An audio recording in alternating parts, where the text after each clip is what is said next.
Nah, I'm good. Yeah. Still fish.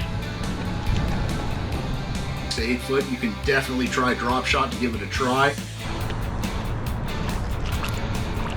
I just found that with a slightly bigger hook, I get better hook sets. There you go.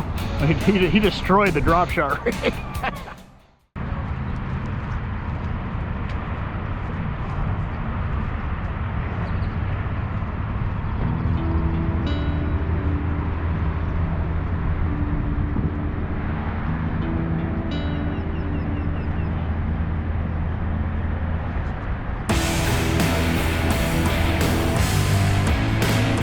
That's great though. That's kind of neat. Oh, that's a nice one. You want a net?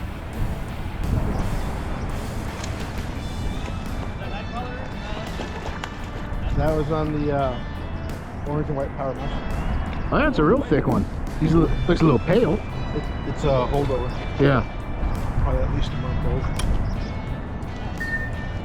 That's a nice solid too. All right. Tighten her up. That's what the pole holder's for. Yep. Still haven't mastered this. You just gotta make sure it's in there. As long as, yeah, see, it pops right out. As long as you keep your line tight, you're good. Yeah. Yeah, because a lot of people when they do it, they'll do this and the line's at an angle. Yeah. You just gotta go straight shot. Ah, okay. Straight in. Maybe that's why. And the other thing is you don't hold the line because you're not helping it. Okay. Making it too tight. Yeah. Okay. So when you do it, it's like I tell people, as soon as you see your pole bend, it's out. Yeah. Because if it barbs them, it's that long. Yeah. Nice. Junkie bro. Yeah, bro. I was like, right now, I was like, goddamn, it's gonna be windy. I want to see if it works, bro. Yeah. It's beautiful, bro. All right. Oil the water.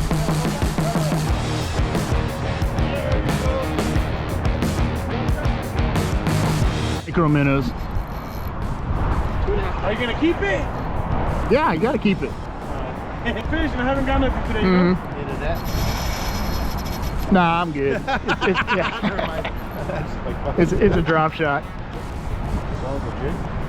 Yeah. I was actually prototyping it. It's ugly looking. Right.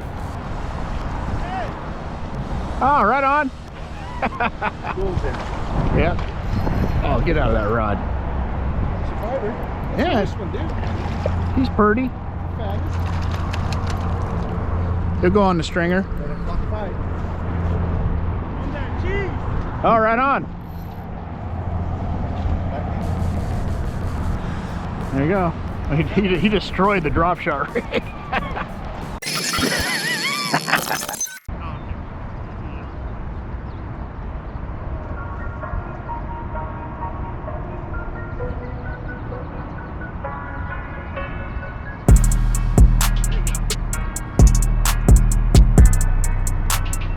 There you go. Bet you hit El Diablo. Maybe. I wouldn't doubt it. Oh, God. Still fish.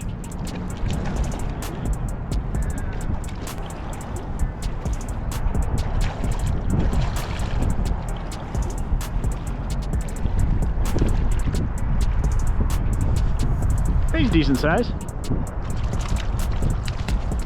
Got a nice little trout. Holy red herring. All right, ladies and gents, going to take a quick break from the video to show you what's going on out there. I'm going to start with the rods and reels first. As usual on Drop Shot, I'm using my Katana K5. It's an ultralight rod. It's 7'6" in length. It's very stiff in the backbone, but it's got a very soft tip, so I like to call it a moderate fast action. Paired with it is a 1000 series reel. This is a Daiwa Presso spinning reel. And then for line, I like to use braid. I use Sinister Strand premium fiber braid in 4-pound. And then I run that up to a fluorocarbon leader. And I typically like to use Runkle 5-pound power fluoro. Real great, inexpensive line that's worked great for me for years if you watch the channel. And I attach the leader to the braid with a double uni knot. Usually for the leader length, I usually go about 5-6 feet. Especially for my ultralight setups. If you've seen some of the videos where I go up to pyramid and go after the real big trout, I tend to go the length of the rod just because those fish tend to roll a lot, and you need a little bit extra leader, in my opinion, to be more successful up there than a very short leader. Now let's go over to a typical bait and weight rod I use up there. Now you've seen in the video already that Kerry is being very successful on his bait and weight presentations. He uses custom rods for his bait and weight. You don't have to do that. I don't do that. This is a Daiwa Spinmatic. It's an 8-foot ultralight rod. This is also a rod that will work great on drop shot. So these rods are about 60 to 70 bucks. If you get one of these or any other ultralight rod that's around 7 foot 6 to 8 foot, you can definitely try drop shot to give it a try. If you really get into it and like it, then you can start thinking about maybe upgrading to a custom rod like I got. But to start off, especially with drop shot, you don't have to have all that stuff. You can just use your trusty bait and weight rod setup and at least give it a try and see if you like it. Paired with it, I have a 1000 series reel. This is a Daiwa Legalis 1000. And for line, I use a 5-pound Runkle Power Fluoro. I don't use any braid. I have been talking to guys online that like to use braid with a fluoro leader for the bait and weight presentation. So in future videos, I may give that a try and see how it is. But for now, I just use straight line, no braid. You can also use mono with the bait and weight presentation. I used to use P line. I really like back in the day in 4-pound. The biggest thing when you're trout fishing is I usually like to stick between 4 and 5 pound fluorocarbon or mono, just because that's small enough that the trout typically can't see it because they have really good vision, but strong enough it's forgiving. So if you don't have a really good drag system on your reel, or if you got to set your drag properly, you aren't going to be snapping off fish left and right like you might with say 2 pound. So don't read too much into the line. Just stick with real basic stuff, something 4 to 5 pound, and you should be just fine. All right, now let's go to the bench and I'll show you some of the rigs and the baits we're using out there and how to set them up. On drop shot, I typically use drop shot weights. I go between a 16th and a 32nd lately. The trout have been up close. I typically only use the 1/8 ounce or heavier sinkers when it's windy or for whatever reason the trout are a little bit further out. But usually a 16th or a 32nd will get it out far enough, especially with the weight of these baits. For hooks, 90% of the time I'm using number 8 size owner mosquito hooks. You can also use 10s. It really comes down to personal preference with the hook size. I just found that with a slightly bigger hook, I get better hook sets than with the 10s. Sometimes with the real small baits, I have some pre-tied rigs with 10s on them, and I'll switch to that. But typically, the 8s are good enough, and even with the small baits, the trout don't really notice them because, like I said earlier, you're drop shotting usually in murky water, so usually they can't see the hook, they just see the bait. Now the baits that are doing the best out there are this one, El Diablo and the Spartan minnow. It's a 2 1/4 inch minnow. This one is really hot, but again, this is one of those baits, like I say, it works everywhere, whether you're in the Sierras or down here in SoCal in the murky water. El Diablo is always a great choice. And another one that's working good is this Spartan mini minnow, and this is a 1-inch minnow, and this one's a black ruby, I believe. So sometimes when I size down, I'll go with these littler ones, and they work just great. And I'll show you how I hook these up. I'll show you with the mini Spartan, because honestly the regular Spartan minnow, you hook them up exactly the same. This one's just a lot smaller. So what I like to do is always, the back is where the bumps are. I call them the little scoots, and the bottom is the rounded part. To me, that's the fish's belly. So I start in the uppermost portion of the front of the minnow and slide the hook in. Carefully start to push it around the bend of the hook, and then I push the hook through the back and slide it all the way up to the eye of the hook. So it ends up looking like that. And that's the exact same procedure for these bigger Spartan minnows. This is just one of the minis. And the reason why I do that is twofold. One, it keeps the minnow straight, and two, if I feel something out there, I'm not sure if it's a fish, and the minnow comes back on the hook kind of looking like that, like it's been pulled down a little bit and there's no moss or anything on there, I'm pretty sure that was a fish. So I know, or have kind of an idea how the fish are biting, whether they're biting light or really taking it.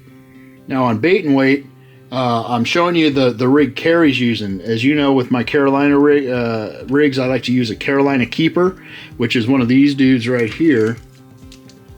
These are plastic little tubes, and what they have is a little slit in each side.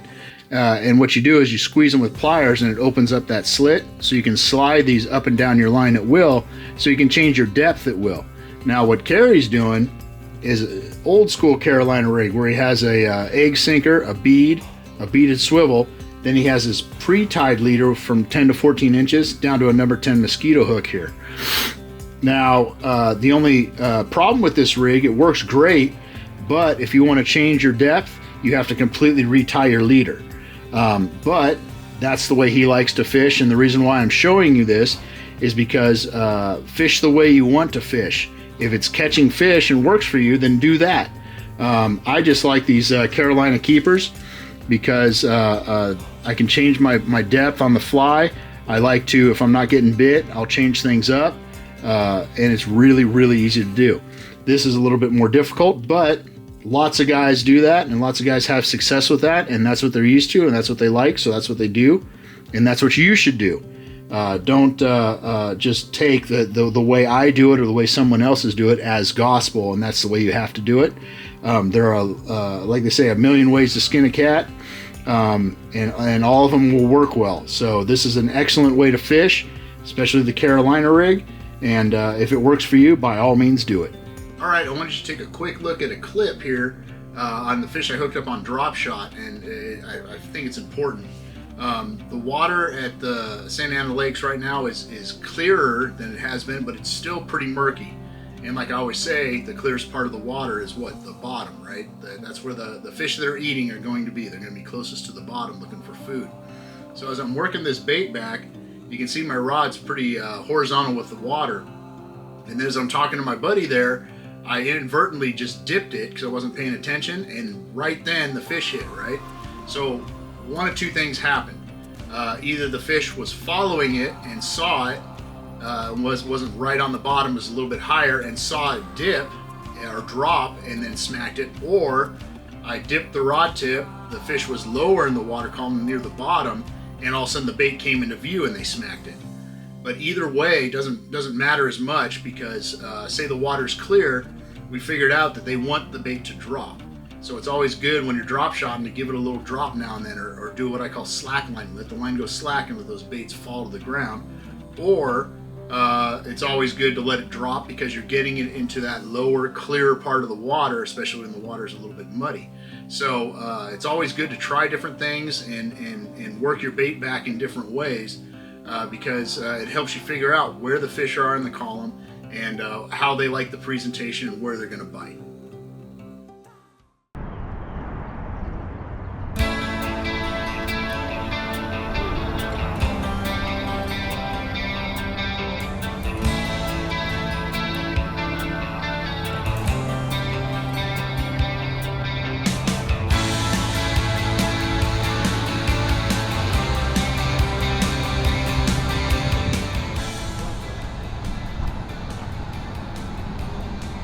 Oh yeah, I can see it.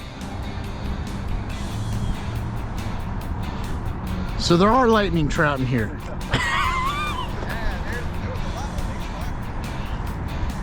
Yeah, not a lot of people have been catching them, so they're in here. So you'd rather go over there than tangle up all your stuff.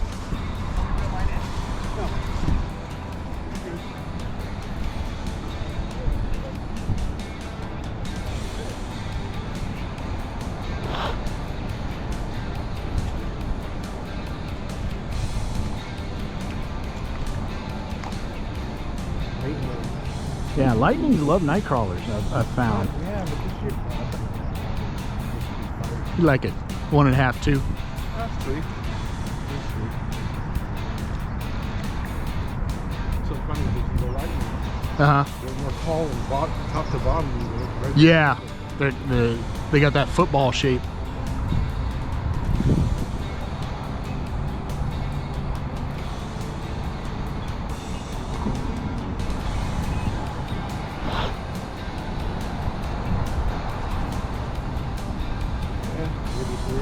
Yeah.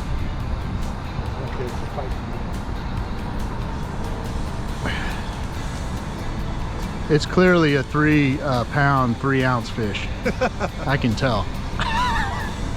Yeah, I'm gonna hold you to that. I got Yeah.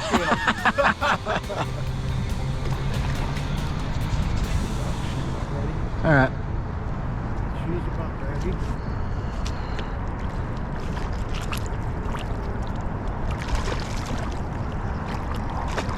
Come over here, dummy. Rob, you must be ugly. Run away from you. Nah. This fish is threatened by my handsomeness. Yeah, that's a pretty one. 3.3, you say? Yeah, no, he's bigger than that. All right, ladies and gents, there you have it. Good times over at Santa Ana River Lakes. But the bite over there has been rough for a while.